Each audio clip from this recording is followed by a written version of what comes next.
Welcome to part 7 of the East Asian world. Now we're going to talk about the building of the Qing Empire. Now, the Manchu would never have been able to build such a huge empire if it wasn't for the Chinese people and the Sinicization of their government, right? Now, remember, Prince Dorgan was the regent for the prince named Sun Ji, right? Sun Ji, though, he's going to rule for quite a time, but in 1661, he's going to die of smallpox, right?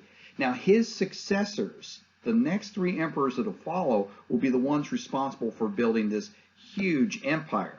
The emperors are Kangxi, Yongzheng, and Qianlong. And these 3 emperors are going to turn the Qing dynasty into this regional power to one that's going to cover the largest extent of Chinese Asia, all the way out into the western provinces that we know China for today, all the way into the Pacific Ocean, including the island of Formosa. Kangxi was kind of a model emperor. He was intelligent, he was hardworking, he was an avid hunter, he was a studier of history and philosophy. He had 56 children, and he ruled for a long time, right? Now, he became emperor in 1661, and he was only 8 years old at the time. So initially he had a regent. When he came into his own, one of his first major challenges was dealing with what will be called the 3 feudatories, right? What had happened in this case is, against the advice of his own consuls, Kangxi decided that he was going to do something about some of these former Ming generals who had helped the Manchu come to power, but now perhaps had become a little bit too powerful. You want to try and find some way to get these guys pushed into retirement so they weren't a threat.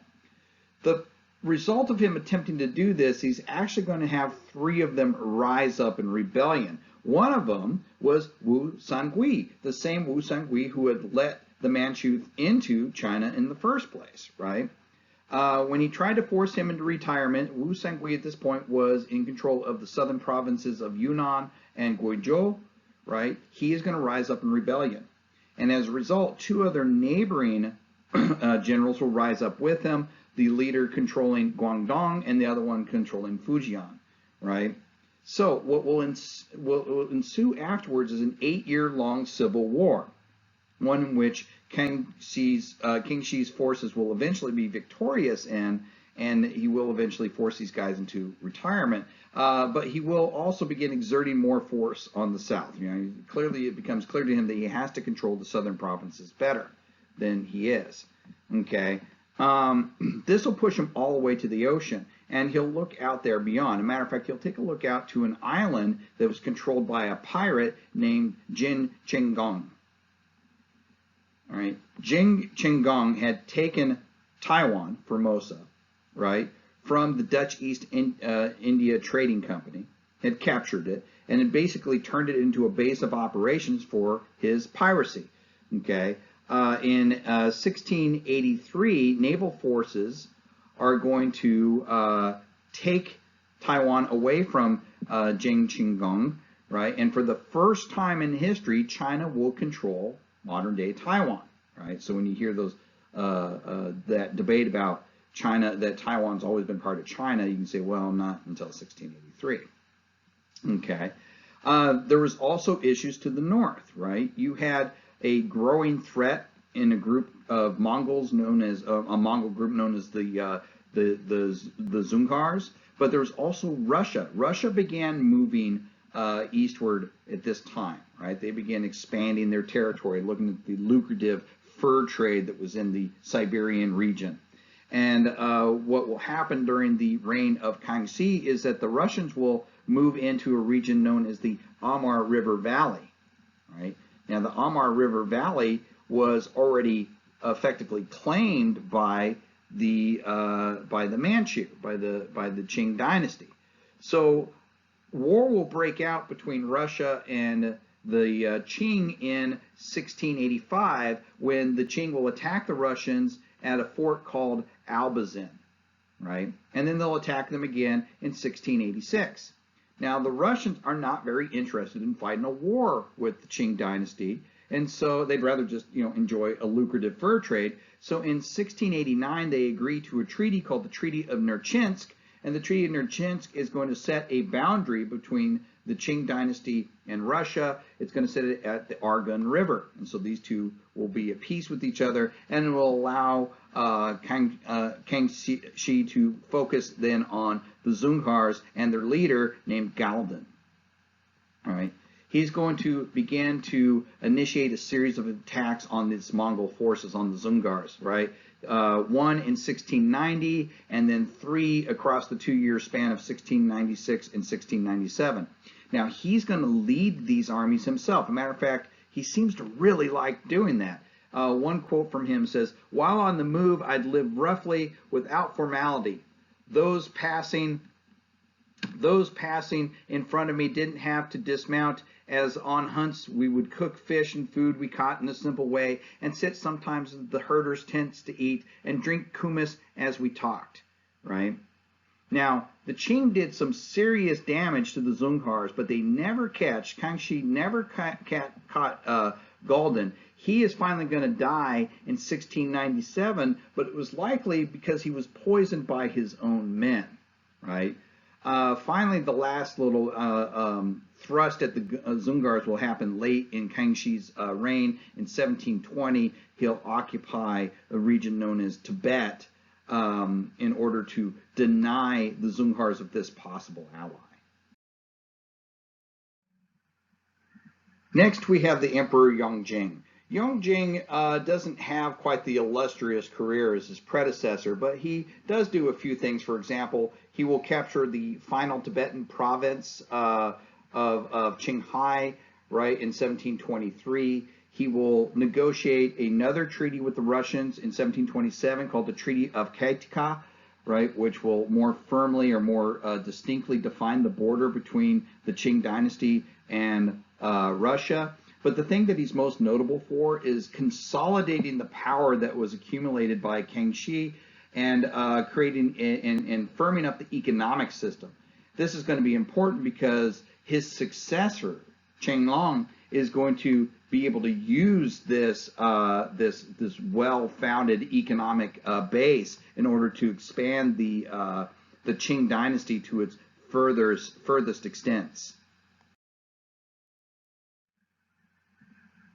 When Qianlong became emperor, his first goal was to finally do something about the Dzungars, and it's going to take him 2 campaigns to take care of it. The first one will take place in 1755, and it will result in the Qianlong and the Qing dynasty installing Amir Sana as the head of the Dzungars. Right now, initially, what Qianlong thought is, okay, I've got this guy installed, and now he's just going to do what we tell him to. Well, he doesn't. He actually enacts an open rebellion against the Qing, and so a second campaign will have to commence. This one will begin in 1756 and continue until 1757.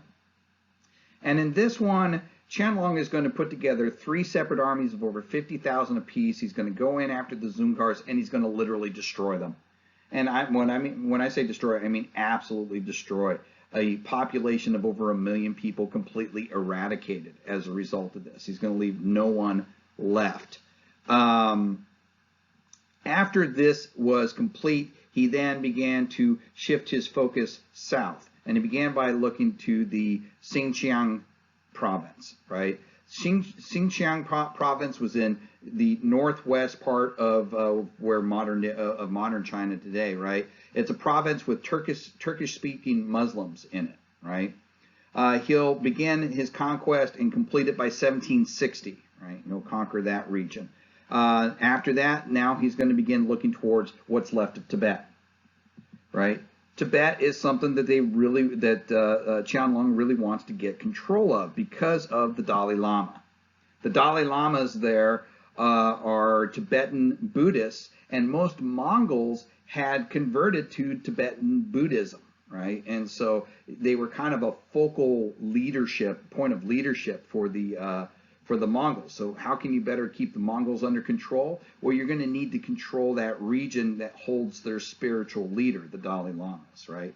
And so he'll begin on a campaign to finally finish off a complete conquest of all of Tibet and place the Dalai Lamas basically under Qing authority. This is going to make that western border of China extended, or of the Qing dynasty rather, extended to its furthest reaches. Now, there'll be some other campaigns that'll be a little less successful under Qianlong. For example, he'll attack Burma in 1765 and then again in 1768. He won't be able to conquer it, but he does get Burma to enter into a tributary state relationship with them, which ends up being economically beneficial for both nations. The same thing's going to happen in 1788 and 1789. He's going to attack the province of Annan, modern-day Vietnam, right? With the same result, he won't conquer it, but he'll create a tributary state. And then also with the Nepalese Gurkha people, he'll attack them in 1788 and again in 1791. And in both cases, the Gurkhas will win, but find it more beneficial to enter a tributary system with the Qing dynasty. So at this point, the Qing dynasty is going to become an immeasurably large empire. Now we've reached its peak, which of course means the only thing left for it to do now is to go into decline.